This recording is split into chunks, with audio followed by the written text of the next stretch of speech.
Bonjour à tous et à toutes, à ceux que je n'ai pas vus ce matin mais que je verrai tout à l'heure.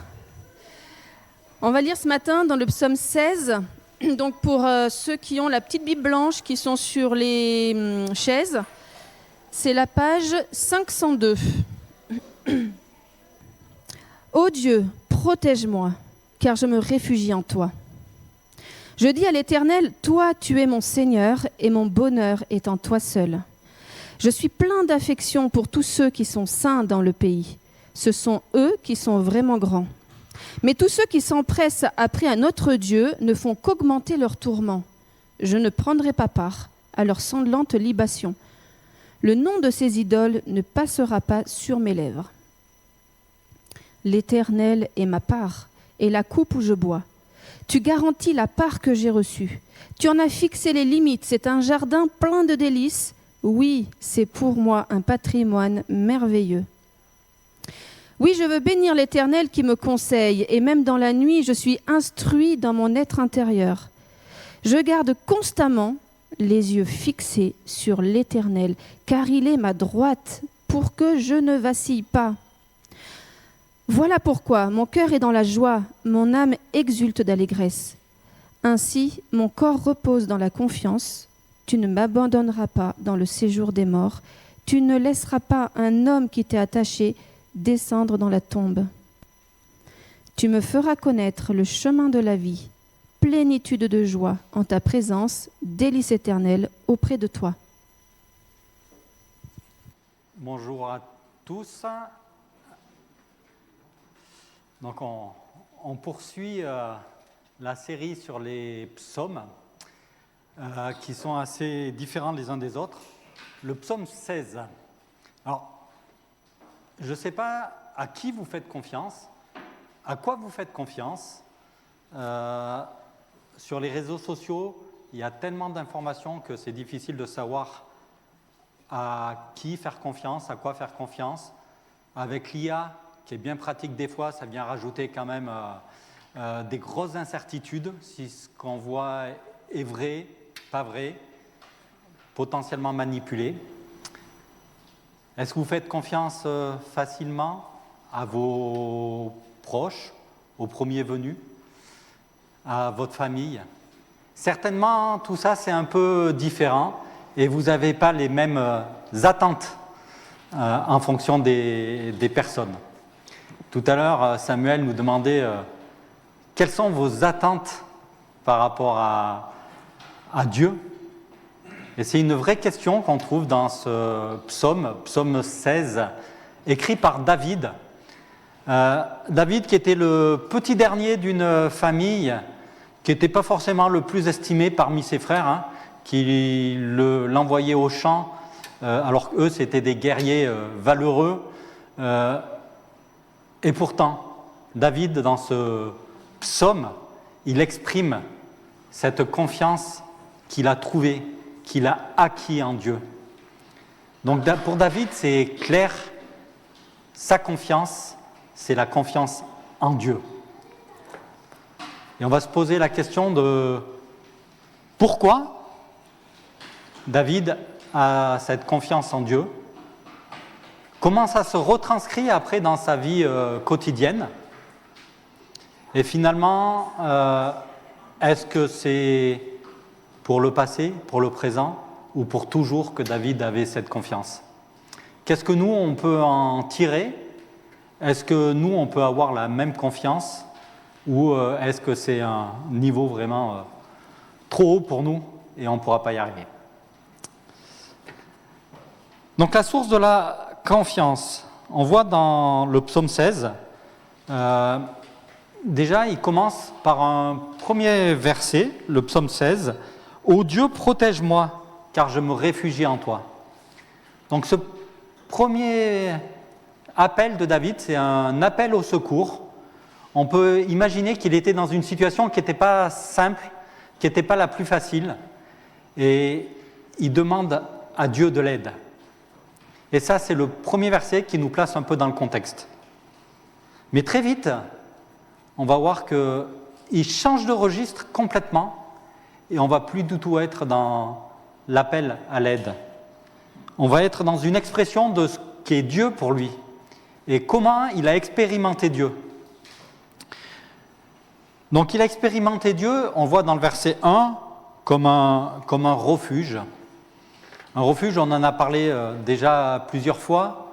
Il y a les refuges en montagne qui sont extrêmement pratiques, notamment pour avoir vécu des moments où il faisait extrêmement froid, où il y avait du vent, de la pluie. À l'intérieur de ce refuge, on se sent en sécurité, on est bien, on échappe à ce qui se passe autour. Sur les feux qui ont eu lieu aussi dernièrement, notamment en Corse, il y a des refuges en montagne où les gens ont pu se calfeutrer pour échapper au feu. Donc en Dieu, nous trouvons ce refuge. Ça ne veut pas dire qu'il n'y a pas le feu, que tout n'est pas détruit à l'extérieur. Les circonstances sont compliquées, les circonstances sont difficiles, il va y avoir des conséquences, mais auprès de Dieu, David a trouvé ce refuge. Et nous pouvons trouver aussi ce refuge. On voit après au verset 8 qui considère que Dieu est à sa droite, ou sa droite. Et en fait, c'était celui qui défendait quelqu'un qui était accusé, qui se positionnait à sa droite. Donc David considère que Dieu est là, à côté de lui, présent pour l'accompagner dans les moments difficiles, présent pour l'accompagner quand il est attaqué. Je ne sais pas qui vous avez à votre droite. Vous pouvez regarder. Peut-être que vous verrez Dieu, peut-être pas. Mais en tout cas, David considérait que Dieu était à sa droite pour le défendre. Quelle plus grande proximité. Et je crois qu'on peut, nous aussi, si on partage cette expérience de David, si on grandit, voir que Dieu est proche de nous, est à notre droite. Verset 5, je reviens un peu en arrière. David considère que Dieu est sa garantie, celui qui rend les choses sûres et certaines. Se porter garant de quelqu'un, ça peut être financièrement pour payer un loyer ou le recommander. Donc ça veut dire qu'on a plus de capacité, on a plus de moyens que la personne qu'on recommande. Et là, celui qui garantit à David son avenir, qui lui garantit son présent, c'est Dieu. C'est Dieu lui-même qui lui apporte la garantie. Qui apporte ma garantie? Peut-être que je peux apporter une garantie pour le loyer de mes enfants qui sont étudiants. Mais là, on n'est pas au même niveau. Dieu apporte sa garantie à ses promesses. Il m'apporte la garantie que je pourrai être dans sa présence, que j'ai toujours accès à lui. Le refuge, la droite, la garantie. On était en vacances et ces derniers temps, on a vu des super choses, notamment des monuments qui font partie du patrimoine mondial de l'UNESCO. Le patrimoine mondial de l'UNESCO en France, c'est 54 biens, donc je ne vais pas tous vous les lister. Vous en connaissez peut-être certains, le canal du Midi par exemple. C'est des édifices, c'est des constructions, ou alors c'est des éléments naturels comme le Mont Perdu dans les Pyrénées. Donc c'est des choses qui sont plutôt magnifiques, que les gens aiment regarder. Quand on parle aussi de patrimoine, on parle gestionnaire de patrimoine. Donc il y a les euros là qui tombent, il y a les châteaux qu'on voit, les monuments. Donc on a tout ça quand on parle de patrimoine. Et tout ça en tête. Et en fait, David, lui, va parler de patrimoine. Et même s'il a été roi, s'il va devenir roi, et qu'il va avoir beaucoup de richesses, le seul patrimoine qui pour lui est magnifique, c'est la présence de Dieu. La présence de Dieu, son patrimoine. On voit ça dans le verset 6 et 7. En fait, ce n'est pas quelque chose de matériel ou quelque chose auquel il aspire. C'est juste la présence de Dieu, la relation avec Dieu. Avant le peuple d'Israël, Dieu avait donné un pays à Israël, et entre les tribus, il y a eu une répartition. Et il y a une tribu qui n'a pas eu de terre. On pourrait penser qu'ils se sont fait avoir un peu quand même, si on regarde ça de façon que matérielle. Et on trouve dans Deutéronome 10 de l'Ancien Testament ce que dit Dieu à cette tribu. C'est à cette époque, donc au verset 8, et si vous voulez le chercher dans vos Bibles, c'est à la page 166. Donc c'est à cette époque que l'Éternel choisit la tribu de Lévi pour porter le coffre de l'alliance de l'Éternel et se tenir en sa présence, pour être à son service et pour bénir le peuple en son nom. C'est pour cela que la tribu de Lévi n'a reçu ni part, ni patrimoine foncier comme ses tribus sœurs. C'est l'Éternel ton Dieu qui est son patrimoine, comme il le lui a promis. La tribu au service de Dieu, en présence de Dieu. Et son patrimoine, c'est cette présence de Dieu. Quelle valeur j'accorde à ce patrimoine? Quelle valeur j'accorde à cette présence de Dieu? Est-ce que pour moi c'est plus important d'avoir un bon boulot, d'avoir un bon compte en banque? Ou est-ce que cette présence de Dieu est ce qui fait la valeur de ma vie, de ma relation? La question se pose. Évidemment, la réponse théorique, on va dire, c'est la présence de Dieu qui fait ma valeur. Il n'y a peut-être pas beaucoup de monde qui va dire le contraire ou qui va oser dire le contraire. Et pourtant, est-ce que c'est ce qu'on vit au quotidien? Est-ce que c'est cette présence de Dieu que je recherche et qui fait mon plaisir? En tant que chrétien, qui sommes sauvés par Jésus-Christ, par le sacrifice de Jésus-Christ, nous pouvons accéder à Dieu, nous pouvons être à sa présence tout le temps. Quel merveilleux patrimoine nous avons! Et on trouve dans Éphésiens 1, versets 13 et 14, « C'est aussi en Christ que vous qui avez cru, vous avez obtenu de Dieu l'Esprit Saint qu'il avait promis, et par lequel il vous a marqué de son sceau, en signe que vous lui appartenez. Cet esprit constitue l'acompte de notre héritage. Vous qui avez cru, vous avez l'Esprit Saint en signe que vous lui appartenez. Voilà notre héritage. Si nous croyons en Dieu, il est vrai, il est vivant, nous l'avons déjà. Nous pouvons le vivre. Même si ce n'est pas toujours évident, la présence de Dieu se vit dans les difficultés, se vit dans les moments plus faciles. Mais elle est là, elle est accessible.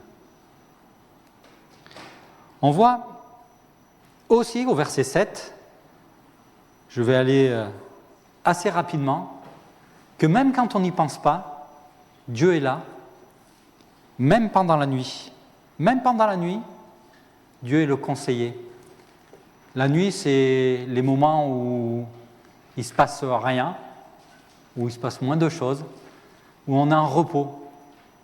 Et pourtant, Dieu est là. Il me conseille. Même quand je ne m'y attends pas, même quand je ne suis pas attentif, Dieu est là. Sa présence, c'est moi qui ne m'en rends pas compte, mais sa présence est permanente, à ma droite, pendant la nuit. Dieu est là. Et il me conseille. C'est pas il faut que tu fasses ça. C'est pas tu dois respecter ces règles. Dieu me conseille. Je dois moi-même, après, agir en fonction de ses conseils. Prendre la décision de le suivre. Ce n'est pas un Dieu dictateur. Un Dieu présent qui n'impose pas sa présence. Elle est accessible, mais après je fais le choix soit de m'y appuyer dessus, soit de regarder ailleurs. Dans le jour, dans la nuit, la présence de Dieu accessible. Et David, il avait expérimenté Dieu, il avait traversé des difficultés et pouvait dire, ben voilà, j'ai expérimenté Dieu, voilà ce qui est Dieu pour moi. Et ça a transformé sa vie. Sa vie était très particulière. Et il annonce au verset 2, Dieu est son bien suprême, sa joie. Je reconnais Dieu comme un Seigneur. Comme un Seigneur. En gros, il ne se sert pas de Dieu juste comme quelqu'un qui l'interpelle quand il a une difficulté, à qui il fait appel quand ça commence à être un peu dur autour de lui. Il considère Dieu comme un Seigneur. Et pas que comme un sauveur, comme une opportunité quand tout va mal. Au contraire, ça va bien au-delà. Dans sa vie quotidienne, il décide de lui soumettre sa vie, de lui soumettre ses choix, de parler avec lui, d'avoir une relation au quotidien. Et ça, c'est complètement différent de se dire une foi qui est juste dans l'attente d'avoir du secours de Dieu. Voilà, une foi qui est qu'une béquille en fait. Non, c'est pas ça que David vivait. C'est pas ça que Dieu veut que nous vivions. Oui, il est là dans la difficulté, et David le rappelle dans le premier verset. Mais par contre, le Seigneur, ça a un sens. C'est que je lui soumets ma vie, c'est que je lui soumets mes choix, c'est que je veux vivre pour lui, Sauveur et Seigneur.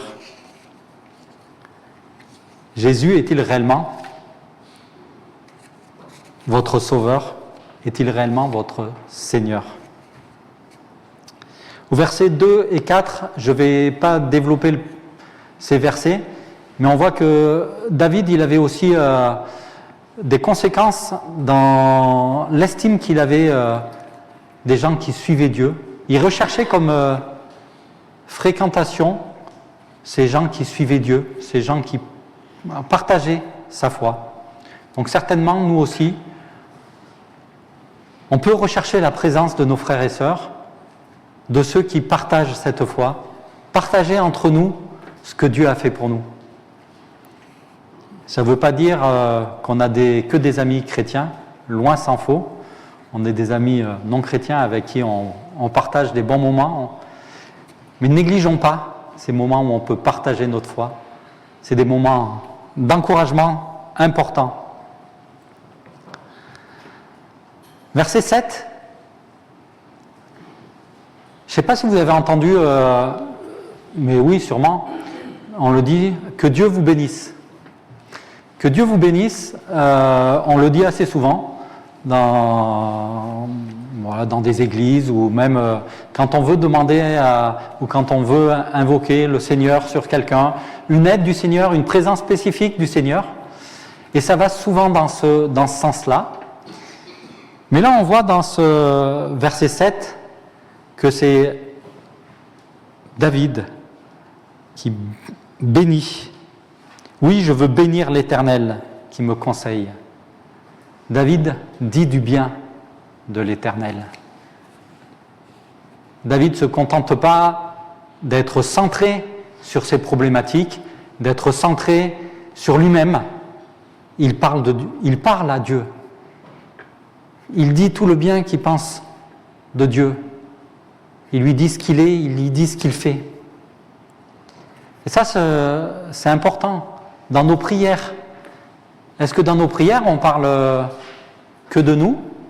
Est-ce qu'on exprime que des demandes? Ou est-ce qu'on parle aussi de Dieu, de ce qu'on a expérimenté de Dieu. C'est légitime, encore une fois, d'avoir des demandes auprès de Dieu, d'avoir des interrogations. Mais n'oublions pas aussi de parler de Dieu, de dire ce qu'il est pour nous, de dire que c'est un grand Dieu, que c'est un Dieu d'amour. Dans les psaumes, il y a tellement d'exemples qui peuvent nous inspirer de ce que Dieu est. Bénissons Dieu. Tout à l'heure, je vous ai demandé qui était à votre droite. On peut se poser la question aussi de mais où est Dieu? Donc à votre droite peut-être. David, il avait un principe qu'il évoque au verset 8. Je garde les yeux constamment sur l'Éternel. C'est quand même un peu beaucoup quand même, constamment. C'est ambitieux. Bon, entre constamment et jamais, il y a peut-être un juste milieu que nous, on peut atteindre. Voilà, dans votre quotidien, et je ne sais pas pour vous, mais pour moi, par exemple, je dois quand même avouer qu'il y a des fois, le quotidien me prend, et j'ai de la peine à voir Dieu. Et pourtant, dans notre quotidien, Dieu est présent.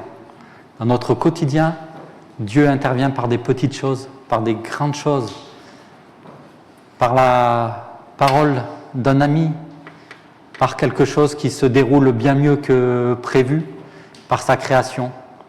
Voilà. Gardons constamment les yeux sur Dieu. Il est là. Il veut que nous le voyions, que nous le discernions. Et c'est vrai que il est toujours plus facile de voir quelque chose qui est près que quelque chose qui est loin. Donc si on a une relation épisodique avec Dieu, si on ne fait appel à Dieu que quand tout va mal, eh ben, on ne va pas voir Dieu dans nos vies. On ne va pas voir les petites choses qu'il fait. Donc Dieu, c'est tous les jours. Et donc quand David dit constamment, il n'a pas tort, il a même vraiment raison. C'est constamment. Pour nous, c'est certainement un petit peu ambitieux, pour moi en tout cas, peut-être pas pour vous, mais j'aspire à le voir de plus en plus souvent. Verset 9, on voit aussi un magnifique verset. Mon cœur est dans la joie, mon âme exulte d'allégresse. Ainsi mon corps repose dans la confiance. On sent une sérénité, mais une sérénité complète. On pourrait presque dire qu'on y voit corps, âme, esprit, un ensemble. Dieu sait de quoi nous sommes constitués. Il sait que on a besoin de sérénité, que voilà, des fois c'est dans notre tête qu'on n'est pas bien. Des fois c'est dans notre corps, des fois c'est dans notre relation avec Dieu. Mais toutes ces parties, Dieu veut en prendre soin. Il est disponible. À nous aussi de lui laisser cette place de partout, de ne pas dissocier. Qu'est-ce que je fais de mon corps? Est-ce que je malmène mon corps ou pas? Voilà, on est une création parfaite et Dieu prend soin de l'ensemble de notre corps, de notre esprit et de notre âme. Ça, David, jusqu'à là, il parlait au présent. Donc on voit qu'il avait expérimenté Dieu, que malgré les circonstances difficiles, il s'appuyait sur Dieu, il n'était pas centré sur sa situation, il était fixé les yeux sur Dieu. Et à partir du verset 10, on commence à voir des futurs. Et de quoi sera fait demain? De quoi sera fait demain? J'ai beau prévoir, planifier, faire le maximum que je peux, je ne pourrai pas éliminer tous les aléas. Et David, il n'avait pas plus de pouvoir que nous. Hein. Il ne pouvait pas planifier tout et être sûr qu'il n'aurait pas d'aléas. On voit même dans sa vie qu'il a eu de nombreux aléas, de nombreuses contradictions. Et pourtant, il exprime cette confiance dans le futur.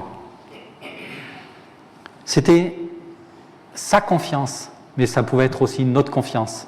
Ces versets de la fin du psaume, en fait, on les retrouve dans le Nouveau Testament. Et le verset 10 notamment.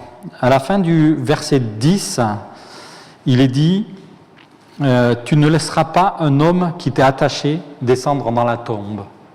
Ça pourrait être compris sur un moment où Dieu prend soin, effectivement, dans le cadre d'une maladie, mais ça pourrait être aussi mal compris en disant un chrétien ne meurt pas. Bon, je pense qu'on est convaincu qu'un chrétien meurt, mais il y avait des débats à l'époque, et on voit dans Actes que ce psaume est repris plusieurs fois, d'abord par l'apôtre Paul, puis après par l'apôtre Pierre, pour expliquer pourquoi Jésus était le Messie. Et que plein de passages de l'Ancien Testament, dont ce psaume 16, parlaient de Jésus à l'avance. Et ça donne une autre explication. Donc je vous propose la page 1036. Page 1036 dans vos Bibles blanches. Donc c'est Acte 13. Je ne lirai pas Acte 2 qui évoque les mêmes choses, mais là Acte 13. Verset 35. Dans un autre passage, donc en fait c'est dans le psaume 16, dans un autre passage, il est dit encore « Tu ne laisseras pas un homme qui t'est dévoué se décomposer dans la tombe ». Pourtant David, après avoir en son temps contribué à l'accomplissement du plan de Dieu, est mort et a été enterré aux côtés de ses ancêtres. Il a donc connu la décomposition. Mais celui que Dieu a ressuscité ne l'a pas connu. Sachez-le donc, mes frères, c'est grâce à lui que le pardon des péchés vous est annoncé. David a connu la mort, et ça, on n'avait pas de doute pour ça. Mais notre garantie, la garantie que déjà David voyait, la prophétie qu'il écrit, cette garantie que nous avons, c'est que Jésus, Fils de Dieu qui est venu sur terre, a annoncé le message de l'Évangile. Jésus, le chemin, la vérité et la vie. Et pourtant, il a été mis à mort. On s'en est souvenu tout à l'heure dans la scène. Et si l'histoire s'arrête là, on ne fait pas la scène jusqu'à son retour, puisque Jésus est mort. 1 Corinthiens 15 nous dit que si l'histoire s'arrête là, si Christ n'est pas ressuscité, votre foi est une illusion. Vous n'avez pas de garantie. Toutes les promesses de la Bible pour vous sont sans garantie. Et au verset 20, mais en réalité, Christ est bien revenu à la vie. En réalité, Christ est bien revenu à la vie. Et donc, il n'a pas connu la corruption. C'était annoncé déjà dans le psaume 16. Et nous, notre foi, c'est que Jésus-Christ est ressuscité, que Jésus-Christ est vivant, que nous avons sa présence dans nos vies, qu'il est accessible aujourd'hui. Alors, vous pouvez peut-être me démontrer, oui, mais il faut le démontrer. Me demander de le démontrer. Il y a des choses qui s'expliquent, mais à un moment donné, il y a les limites humaines aussi qui sont atteintes. Donc c'est une question de foi. Jésus-Christ est ressuscité. On peut l'expérimenter, la présence de Dieu, dans nos vies. Parfois, c'est plus compliqué que d'autres. David, il avait fixé dans ce psaume 16 la barre très haute. Et je ne voudrais pas que vous soyez découragés. Moi, quand j'ai lu, je me suis dit, waouh, je ne vis pas toujours ça quand même. Je dirais que c'est normal. David ne vivait pas toujours ça non plus. Hein. Quand on lit les autres psaumes, on voit qu'il y a des moments où il était plus dans la difficulté. Mais néanmoins, c'est écrit pour notre encouragement et pas pour notre découragement. Notre patrimoine, c'est Jésus-Christ. Notre patrimoine, c'est la présence de Dieu. C'est ça qu'il faut garder en tête. Notre joie, notre bonheur, on peut y avoir des choses qui nous font plaisir à côté, et tant mieux. Mais notre bonheur durable, c'est la présence de Dieu. Je suis fils de Dieu, j'ai accès à Dieu. J'ai même accès pour lui dire que je ne comprends pas ce qui m'arrive. Et il m'écoute. Il est à ma droite. Est-ce que j'y regarde à ma droite? Est-ce que je reste près de Dieu? Tout ça, ça dépend de moi. Dieu est accessible. Est-ce que vraiment je vais le chercher? C'est ma responsabilité, c'est votre responsabilité. Et je vais conclure par le verset 11. Le verset 11. Tu me feras connaître le chemin de la vie. Plénitude de joie en ta présence.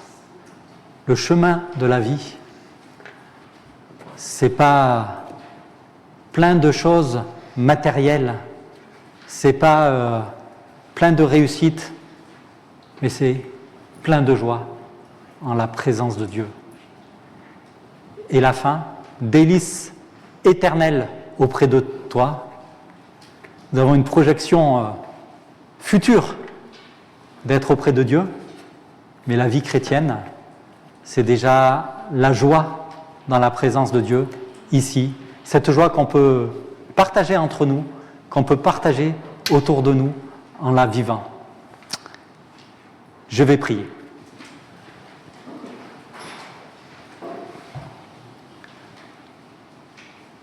Oui, notre Dieu, merci pour ces textes que tu nous laisses. Merci pour cette espérance. Merci pour cette confiance que David exprimait en toi, pour cet appui inconditionnel qu'il trouvait auprès de toi.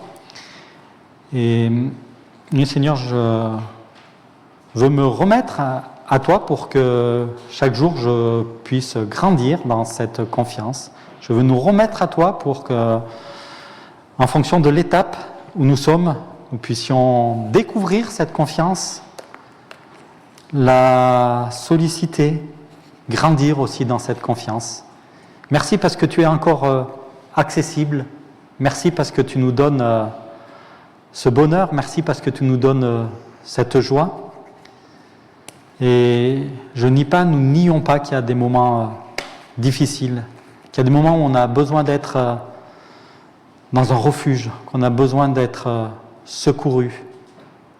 Mais toi, tu es là, tu es accessible. Et nous voulons te louer, nous centrer, non sur nous, mais nous centrer sur toi. Amen.